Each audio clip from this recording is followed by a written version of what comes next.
What is going on, my mates? I hope everyone is doing very well. So I usually don't do album reviews and don't plan to make this a regular thing, but I had to make an exception for Turnover because they're the best. There are some bands that I consider myself a fair weather fan of, as in I'm not a diehard supporter, but enjoy their work for the most part. And for me, Turnover is not one of those bands. I'm an extremely huge fan of what they do, and I've been following them very closely for a very long time. I really got into Turnover around the time that they were releasing Magnolia in 2013 via Run for Cover Records, one of my favorite labels of all time. So I know and love all sides of Turnover, and it's been really cool to watch them go from your run-of-the-mill pop-punk outfit to the band that they are today. I'm gonna be really honest, I wasn't planning on liking this album very much. I figured there'd be a few tracks that I'd enjoy, and that would be that. But the more times I spin this record, the more I find myself enjoying it. And trust me, there are things that I don't like, which we'll get into in a second, but I'm still so surprised at how much I've found myself listening to this. So at this point in time, Turnover has 4 records out, each one a little different from the last. I don't think that many of you will be surprised that Peripheral Vision is my top album by them, but I want to try to place All Together in their discography. So for me, it would go Peripheral Vision first, of course, followed by Magnolia, All Together would be third, and Good Nature would come in last. All Together isn't their best, but it isn't their worst either. I'd say it's a few notches above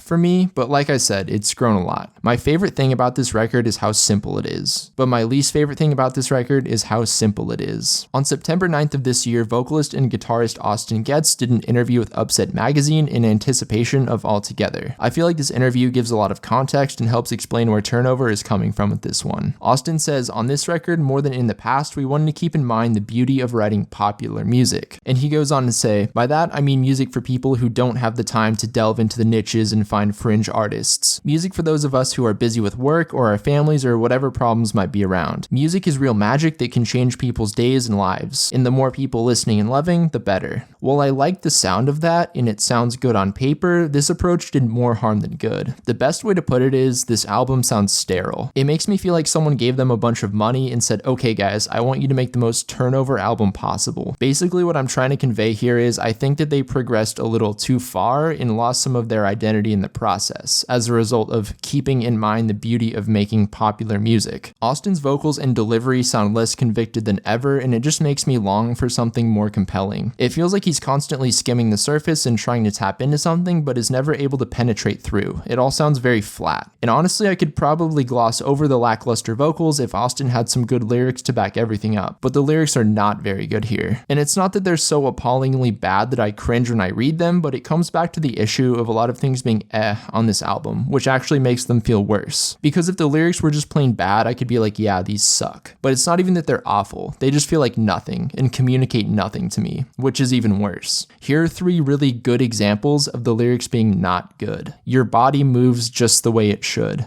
I feel like if I went into Urban Outfitters, I'd see something that says this. Early clouds on my fingertips coming through the mist. I mean, it sounds kind of cool, I guess, but it also feels very hollow and lacking substance. And finally, your eyes gazing at mine glittered and open wide, I didn't realize I want to know. And now let's compare that to something from Peripheral Vision. These are lyrics from track 10, I would hate you if I could. Forget the nights that we spent laughing till the morning on your bedroom floor without a thought about your roommate asleep down the hall. Even if you don't think these are very good, at least they're actually saying something and it feels like there's emotion put into them. And what I like about the chorus that I just read from Peripheral Vision is that it's catchy. And that's a major component that All Together is severely lacking. I don't think there's a single moment on here where I'd go, wow, that's so catchy, I have to listen to that again. I mean, there are definitely parts on here that I think are good and that I'd revisit, but not because it's catchy, just because I like it. Even Good Nature had tracks like Sunshine Type with that super infectious chorus, and Supernatural makes me want to hum and sway my body around at 3 a.m. But there's nothing like that on All Together. By attempting to achieve simplicity and accessibility, Austin and friends created something so basic that at times it feels like it wasn't even finished. But when you consider their target demographic for this record, maybe that's exactly what they wanted. If you're intentionally crafting music for people that are too busy to fully take it in anyway, they probably wouldn't notice if a track feels weak or if a lyric doesn't say that much. It's pretty much background music for their day, so as long as it's very easy to listen to and sounds pretty, you're good to go. So as much as I've ripped ripped on this album, I still do overall enjoy it. And what really carries it for me are the instruments. Each song flows really well into the next, and everything feels sonically cohesive, like all of these songs were meant to be together, which they were, so that's good. From the opener Still in Motion, everything sounds serene, vacant, and airy as a trumpet is blown over soft vocals. And the riff that kicks in about 45 seconds through the track is seriously one of the most beautiful things I've ever heard. It makes me picture a spool of thread being unwound slowly while perpetually spinning and hovering in the air. Much After Feeling is fun, upbeat, and reminds me of that song called Hard Times by Paramore, and I could almost see it as a B-side to Good Nature. And then we have Number on the Gate and Plant Sugar, which have this surf rocky feel to them and make me want to go get a sunburn at the nearest beach. Number on the Gate is one of the only songs on Altogether that you'd hear and be like, oh, this is a turnover song. It's the closest thing to catchy on this album, and I wish there were a few more tracks like it on here. Altogether is the type of album that I could listen to all day, every day, because it's very basic, simple, and effectively functions as something pretty to go into your ears as you're watering the garden or taking out the trash. But that's where the problem lies. That's pretty much all it's good for. You really can't connect with it like you could Peripheral Vision or their previous material. Altogether is like that one person you see almost every day but don't know that well, but you still think they're pretty chill anyway. You'll probably never be great friends with them, and that's okay, because they're a really cool acquaintance to have in your life. Altogether gets a 6.6 out of 10 from me. I like it, but I don't love it. But I do love Turnover, and I'd love to hear what you think.